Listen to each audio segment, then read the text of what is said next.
Salve minha rapaziada, sejam bem-vindos a mais um vídeo aqui no canal. Se você ainda não me conhece, o meu nome é Mário Coelho e por aqui todos os dias você encontra as últimas notícias, novidades e informações sobre tudo o que acontece no dia a dia do nosso Vascão. Nosso vídeo de hoje ele tá repleto de assunto importante para a gente abordar e deixar aí você super bem informado. Vamos trazer todas as novidades referentes aí ao próximo jogo, ao amistoso do Vasco nesse sábado aí, com prováveis mudanças no time titular para encarar a Portuguesa.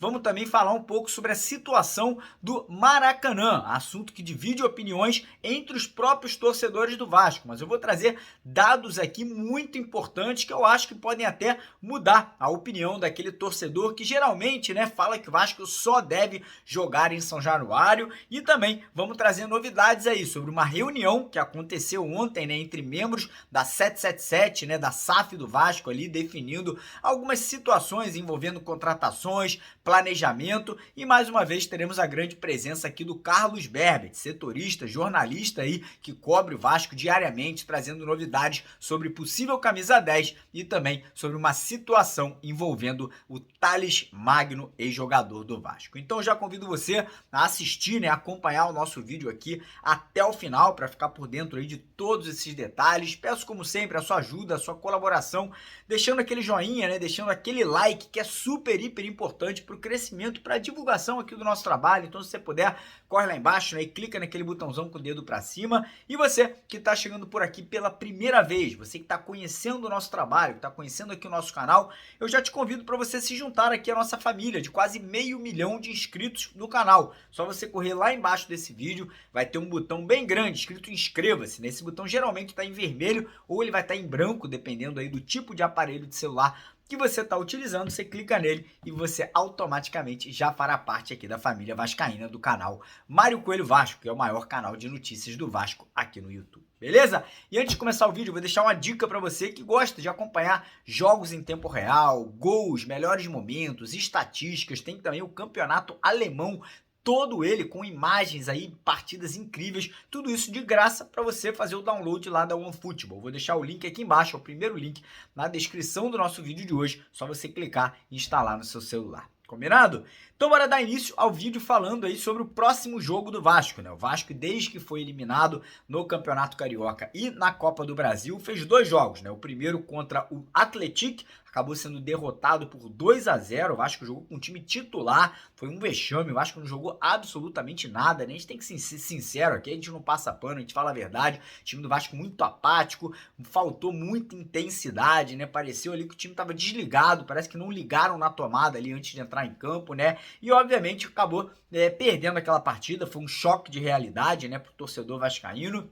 E aí, há 2 dias atrás, o Vasco fez mais um jogo treino, mais um amistoso contra o Tupi, time também lá de Minas Gerais, e o Vasco entrou com time reserva, e aí, nesse amistoso, o Vasco foi lá e goleou 5-1, 3 gols do Galarza, 1 gol do Ignaldo, 1 gol do Juan Cruz, que jogador recém-contratado junto ao Santos, e o Vasco tem mais um amistoso nesse próximo sábado. A gente vai encarar a Portuguesa da Ilha, que foi um time aí que a gente também encarou no Campeonato Carioca, é um time acertadinho, não acho que é um grande adversário, mas vai ser um bom teste, Eu espero que o Maurício Barbieri tire proveito de mais essa oportunidade aí de acertar o time, dar ritmo de jogo, ganhar intensidade, e existe a possibilidade do Barbieri mudar o time titular, Alguns jogadores que agradaram aí nessa última partida, como Galarza, Marlon Gomes, o próprio Juan Cruz, o goleiro Ivan, que foi muito bem no jogo também, podem ganhar chances ali no time titular na partida desse sábado aí, Como eu falei, jogo que acontecerá provavelmente às 10 horas da manhã, e a gente ainda não tem a definição se terá ou não transmissão aqui no YouTube. Assim que eu tiver essa informação, eu trago para vocês aqui nos próximos vídeos. Mas enfim, tô ansioso para saber como que o Barbieri vai levar o time a campo, Se ele vai barrar, por exemplo, o Andrei Santos, se ele vai barrar o Jair, se ele vai tirar o Gabriel Peck do time, se ele vai substituir o Ivan, o Léo Jardim pelo Ivan, enfim, tudo isso a gente deve saber ali na sexta-feira. Então fiquem ligados nos próximos vídeos que a gente vai trazer sempre essas novidades aqui para vocês. Mas enfim, mudando completamente realmente de assunto, agora eu vou falar sobre algo que divide opiniões, é um assunto muito polêmico dentro do Vasco, né? A própria torcida vascaína tem opiniões muito diferentes sobre isso, que é Maracanã. Maracanã que hoje é administrado pela dupla Flamengo e Fluminense, né? O Vasco tentou agora, por exemplo, né, mandar o jogo contra o Palmeiras, que é a segunda partida do Campeonato Brasileiro, no Maracanã, e até agora não recebeu uma resposta da administração, né, do Flamengo e do Fluminense sobre essa possibilidade, tendo em vista que nenhum dos dois times vai jogar nesse final de semana, né? Não vai utilizar o Maracanã. Então deveria simplesmente falar: não, Vasco, pode vir jogar sem problema nenhum, mas como tá realmente, né, um clima muito tenso aí pela questão da licitação, parece que Flamengo e Fluminense não querem liberar o Maracanã pro Vasco. E o que eu vou trazer para vocês aqui agora é algo muito interessante, cara. É algo que para mim mudou a minha forma de pensar. Eu sou um vascaíno que eu adoro ver o Vasco jogando em São Januário. Eu acho que São Januário realmente é um estádio muito intenso, com a presença da torcida, muitas vezes consegue ganhar jogo, mas os dados que o meu irmão, o jornalista Rica Perrone, levantou ontem, cara, mudaram um pouquinho a minha forma de pensar sobre isso, né? Ontem tivemos informações que o Flamengo, por ano, gera mais de 100 milhões de reais em bilheteria no Maracanã, jogos do Campeonato Carioca, jogos da Copa do Brasil, jogos do Campeonato Brasileiro, e eu vou deixar aqui alguns números para vocês aí do Vasco ano passado jogando em São Januário na Série B, e não é porque é Série B, tá? Porque o Vasco lotou todos os jogos, o Vasco ganhou menos de 10 milhões de reais, então a gente está falando aqui de uma diferença 10 vezes maior pro lado do Flamengo, simplesmente porque o Maracanã, né, tem uma capacidade ali de 75 mil espectadores. São Januário, pouco mais de 20 mil, e geralmente ali a torcida do Vasco lota, né? E mesmo assim essa diferença é gigantesca. Aí você fala: pô, Mário, mas aí o que a gente vai fazer? Irmão, a gente tem que lutar pelo Maracanã, porque a torcida do Vasco é gigantesca, a gente tem capacidade de lotar todos os jogos do Vasco no Maracanã. E eu vou falar para vocês, vamos dizer que o Vasco jogue ali de todos os jogos do Campeonato Brasileiro, o Vasco jogue metade dos jogos no Maraca e a outra metade em São Januário, né? Não tô levando em conta os jogos fora de casa. O Vasco tá falando ali de uma possibilidade de estar ali botando nos cofres do clube cerca de 70 milhões de reais somente com bilheteria, né? Preço de ingresso. Isso aí, irmão, dá para bancar salário de Felipe Coutinho, Douglas Luiz, Alan, enfim, diversos outros jogadores que a gente vê nosso arquirrival contratando e pagando salários em dia, né? O Flamengo paga para um Gabigol mais de 1,5 milhão de reais por mês, para um Pedro 900 mil reais por mês, e o Vasco hoje não tem condição de fazer isso, justamente porque não tem essa grana toda para investir. Então essa informação realmente deu ali uma mexida, né, na minha forma de pensar em relação ao Maracanã. E outra, né, diga-se de passagem, para que o Vasco possa reformar São Januário, né, e aumentar a capacidade, que hoje é de 20 mil para 40, 50 mil espectadores, o Vasco precisa mandar todos os seus jogos no Rio de Janeiro, lá no Maracanã, por pelo menos 2 anos. Então, mais um motivo aí, né, para você vascaíno que pensa que o Vasco deveria somente utilizar São Januário, que o Maracanã não precisaria ser usado pelo Vasco. Eu acho que essas duas informações a gente deve levar muito em conta, muito em consideração para o futuro, né? Se a gente quer ver um Vasco cada vez mais forte, com cada vez mais sócios, contratando cada vez mais jogadores de peso, né, de impacto, a gente tem que sim jogar no Maraca cada vez mais, aumentar esse público, aumentar a renda para poder garantir grandes times no futuro próximo na nossa equipe. Mas enfim, mudando de assunto aqui de novo, agora vamos falar de mercado da bola, né? Ontem tivemos uma reunião de membros da SAF, né? Membros da 777 acontecendo, que definiram ali algumas coisas. Primeira coisa, o Vasco agora vai ter uma nova sede, né? Uma sede administrativa que vai ficar lá na Barra da Tijuca, que é um bairro aqui do Rio de Janeiro, né? Um bairro que fica na Zona Oeste. O Vasco aí deve ter esses membros ali da parte administrativa, né? O CEO, talvez o próprio Paulo Brax, né? Ficando por lá. Então é importante que é perto do CT, né? Vai facilitar a vida aí dessa galera, né? Dos executivos, enfim, de todos os profissionais que trabalham na SAF do Vasco. E outras situações que também ficaram definidas nessa reunião, segundo ali pessoas que tiveram acesso a essas informações, são planejamento de agora até o final do ano, né? Lembrando que o Vasco ainda vai ter um aporte financeiro entrando provavelmente no mês de julho ou agosto de mais 190 milhões de reais por parte da empresa americana, e a situação de reforços, né? O Vasco agora, até o Campeonato Brasileiro começar, deve fazer ali pequenos investimentos em 2 ou 3 jogadores, um camisa 10, que não vai ser um camisa 10 de peso, um primeiro volante, talvez mais um atacante de lado de campo, né? O Vasco está analisando alguns nomes aí, né? Destaques de campeonatos estaduais, mas já ficou definido que na janela do meio do ano, né? Quando ela volta a se abrir para o mercado europeu, mercado sul-americano, mercado árabe, o Vasco vai sim voltar a gastar dinheiro provavelmente um pouco maior, né? Talvez ali 30, 40, 50 milhões de reais, não tem ali um valor fixado, né? Não tem um valor definido, mas com certeza serão valores superiores ao que o Vasco vai gastar agora antes do Brasileirão começar, até porque a escassez de nomes, né? O Vasco hoje não vai conseguir tirar um jogador do Palmeiras,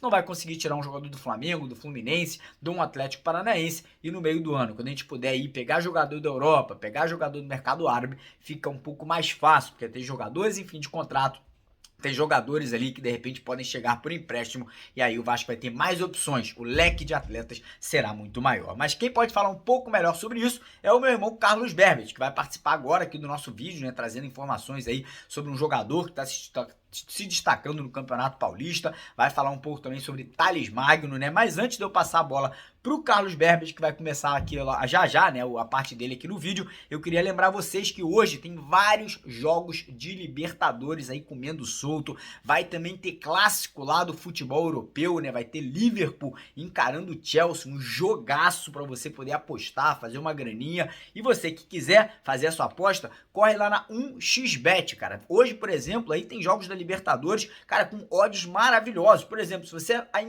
apostar na derrota do Flamengo hoje, né, na Libertadores, irmão, você pode ganhar R$5 para cada R$1 apostado e ainda ficar feliz da vida lá na 1xBet. Ou seja, se você botar R$100, você pode ganhar 500 na derrota da mulambada. Então, vou fazer o seguinte, quem quiser, eu vou dar o dobro do valor do seu primeiro depósito se você usar o código promocional Mário Vasco. Primeiro comentário fixado tem o link da 1xBet e o código Mário Vasco para você usar quando você se cadastrar e fizer o seu primeiro depósito, beleza? Então corre lá e agora eu vou passar a bola pro Carlos Berbet. Carlos, vai contigo aí, irmão. Tamo junto. Grande abraço, porque aqui é Vasco. Valeu! Fala, Mário! Fala, torcida vascaína! Tudo certo, rapaziadinha? Carlos Berbet aqui na área para trazer informações envolvendo o Vasco da Gama no mercado de transferências, né? Essa janela agora que vai ser apenas doméstica, nacional, especificamente para os destaques da base ali, e também um dia muito movimentado envolvendo dívidas do Vasco com jogadores com passagens ali no clube. Bom, primeiro vou falar da boa notícia, podemos dizer assim, possíveis reforços, né? O nome do meio-campista Luan Dias, do Água Santa, foi ligado ao Vasco de ontem para hoje ali, destaque do Netuno no Campeonato Paulista e também teve uma ótima atuação ali no primeiro jogo da final do estadual com o Palmeiras. Então, assim, busquei apurar a situação e não há nada concreto entre Vasco e Luan Dias e até mesmo Água Santa. São apenas rumores da imprensa e, assim, se você olhar, se encaixa, né? Até porque com relação à filosofia do Vasco nesse final de janela, né? De não buscar, evitar, na verdade, gastar muito dinheiro, entrar em negociações que exijam altos investimentos. Então, como eu disse, apenas rumor da imprensa, não há nada concreto. Os clubes que estão mais próximos ali de contratar o jogador formalizaram o seu interesse são Corinthians e Santos. Só que assim, o Água Santa está pedindo 4 milhões de reais para liberar o jogador. Está em destaque, né? Está valorizado, então o clube tem todo o direito. Agora, a gente não sabe se algum dos dois grandes ali de São Paulo vão aceitar pagar isso aí por um jogador de 25 anos, né? Que teve no máximo um destaque estadual, com todo respeito ali ao Luan Dias. Bom, agora passando ali para a parte das dívidas, hoje o Lucas Pedrosa um grande amigo, um grande parceiro, meu ídolo da profissão, uma das minhas referências, trouxe de forma exclusiva, né, que o Vasco tem